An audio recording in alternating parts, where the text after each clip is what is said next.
Hi, my name is Chris Moloughney and I am the owner of Emerald Travel based here in Melbourne, and I want to say a big thank you to the Irish Australian Support and Resource Bureau for giving me this opportunity to tell you about what we've been doing for the last 4.5 months during the COVID-19 lockdowns. First of all, thank you to Elizabeth Moore and her team for the support that they've given Emerald Travel and the support to the wider community, more importantly, as well. So it's amazing how those networks and those links have really come into play over the last few months. So our role has been to get people home, and initially we really thought there was going to be no flights. The borders closed on the 23rd of March.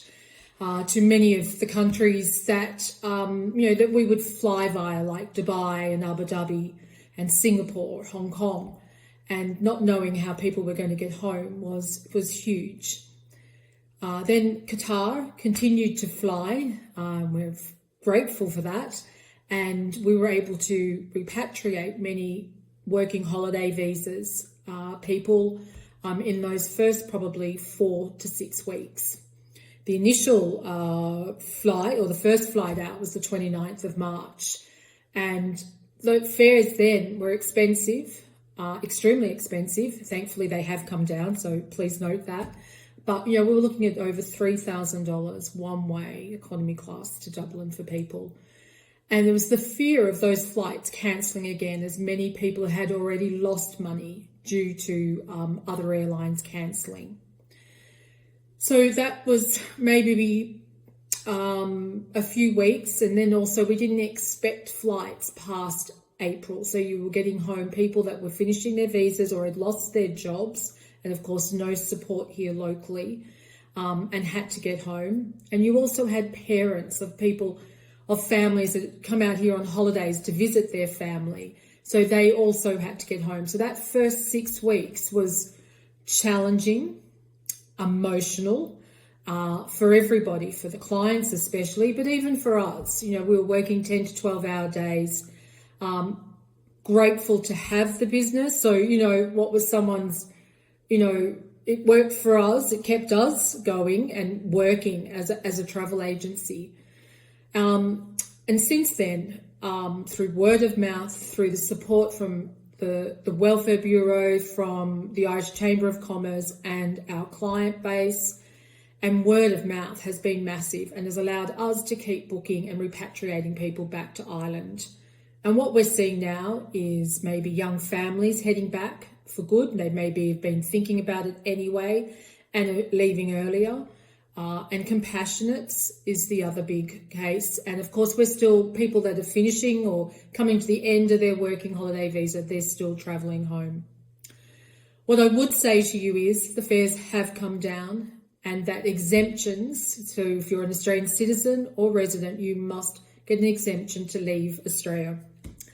That in the past has been extremely difficult and caused a lot of angst, anxiety for people.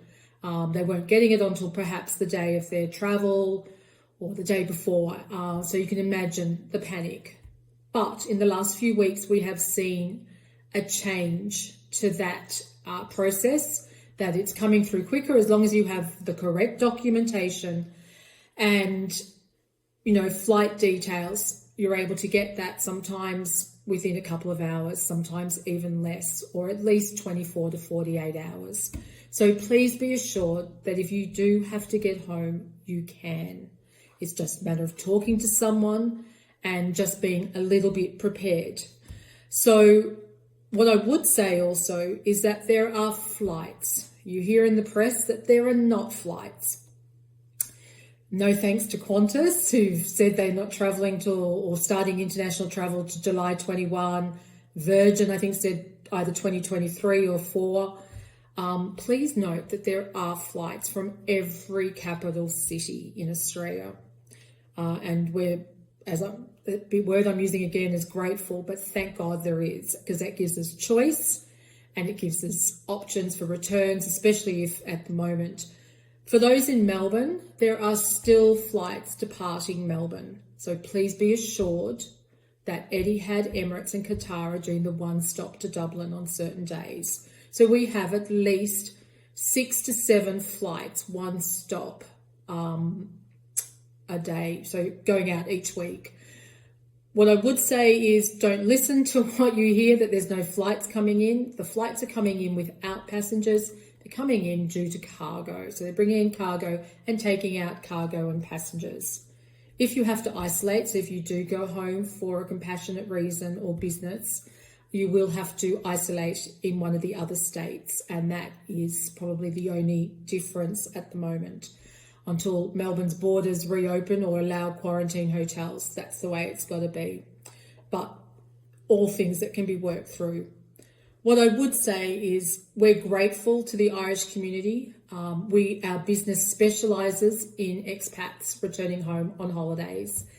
And it's that market that we've always said it's our bread and butter. Even though we love all the fancy things as well, getting people home is our most important part of the business. And this is shown during this time, this weird pandemic, virus, whatever you might call it. It's kept our business alive. It's kept ours working. I'm now working from home. I'm on call 24/7 and we can still get people out at the drop of a hat or advise you the best options. So please be assured we're here, as I'm sure maybe your local travel agent is as well, but there are flights and that's the big thing. So a big thank you to the Irish community, to the Welfare Bureau, to the Chamber of Commerce and to all our friends out there that have been supportive. We will survive. To our clients, and if you're in the same position, just waiting on refunds, we expect them to come through in the next 4 to 6 weeks. It has been nothing could have predicted this for the travel industry or for any industry, but travel has been hurt probably the longest amount of time and probably the hardest. But we're all getting there and thankfully still working and still flying people to and fro. So take care and we appreciate all the support.